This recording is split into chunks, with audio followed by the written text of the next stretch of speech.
Recovery and asks, is the government's response package announced last week to assist Canterbury businesses affected by the 4th September quake universally supported by the government and its supporters? The Honourable Jerry Brownlee. Mr Speaker, the member will be aware that this government has a vast number of supporters, and as one of his own members pointed out today, some of those supporters do have occasional disagreements with the government, so I wouldn't presume to speak on their behalf. Brendon Burns. Supplementary question. Given that the $600,000 package the Minister announced is mostly the salaries of 2.5 business mentors, with just $100,000 in cash to promote struggling Canterbury businesses, does he truly believe that's anywhere near sufficient when hundreds of small and medium enterprises in Canterbury have since the quake seen turnover drop by half or more and are shedding staff or going to the wall as a result? The Honourable Jerry Brownlee. Mr Speaker, I'm aware that there are hundreds, if not thousands, of businesses in Canterbury who have adjusted to these conditions and who are thriving. What I am aware of is a number of businesses that do have difficulties. In the end, it's getting customers through their door that will make the biggest difference to them in the long term, and that's what this package at this point is focused on. Brendon Burns. Supplementary. Is it correct that the very modest bids for funding to assist business recovery totalling $4.1 million from the Canterbury Employers Chamber of Commerce and Enterprise North Canterbury were turned down by the government for fear of creating a, quote, precedent? And on that basis, what support could businesses in Wellington, Auckland or any other New Zealand centre expect if they were similarly devastated by a once-in-750-year natural disaster? The Honourable Jerry Brownlee. Mr Speaker, the government spends hundreds of millions of dollars a year supporting sectors in the New Zealand economy.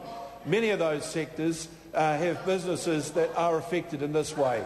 It's getting customers through the door for those businesses. That is the most important thing, and that's what we are focusing on.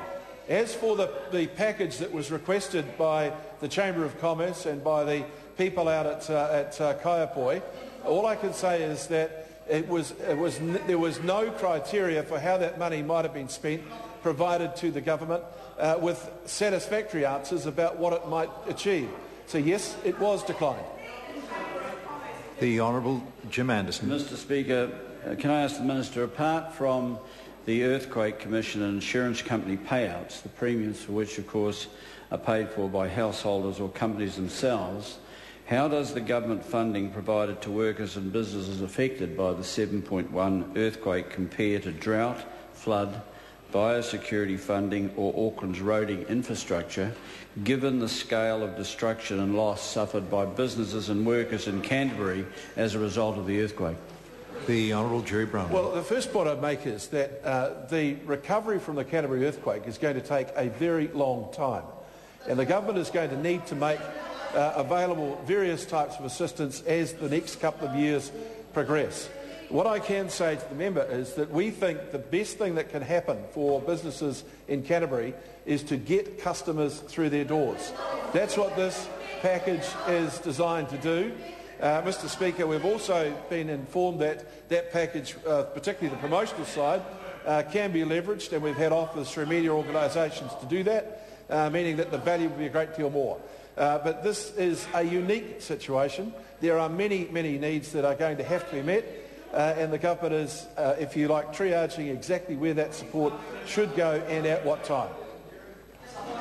The Honourable Clayton Cosgrove.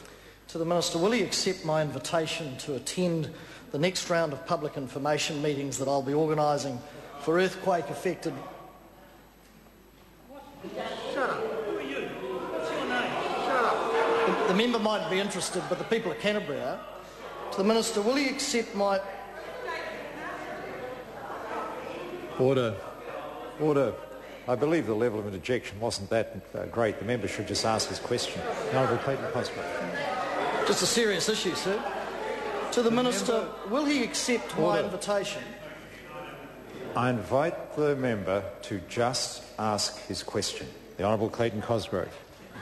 To the Minister, will he accept my invitation to attend the next round of public information meetings that I'll be organising for earthquake-affected residents so he can provide detailed answers to the people, for instance, of Kaiapoi, who are feeling increasingly frustrated at the lack of information from the government and who have repeatedly asked him, along with other parts of Canterbury, residents in Canterbury, to front up and answer their questions.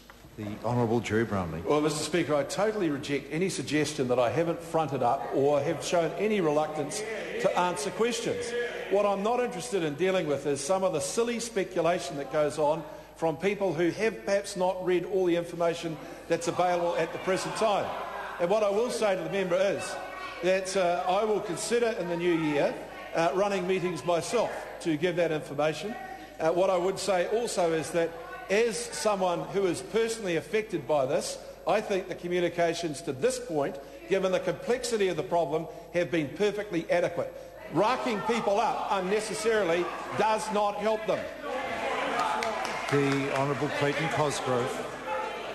Order. To the Minister, is he aware that for many earthquake-affected residents who have been forced from their homes, their private insurance cover for temporary accommodation only lasts 6 to 12 months? And if so, what extension to its response package is the government considering to assist these earthquake victims when this temporary accommodation assistance runs out? The Honourable Jerry Brownlee. Mr Speaker, that is a very real and serious problem that the government has a team working on, and I have myself had discussions this week with the Insurance Council about how effect to sorting that problem might be given. Question number 7, Catherine Delahunty.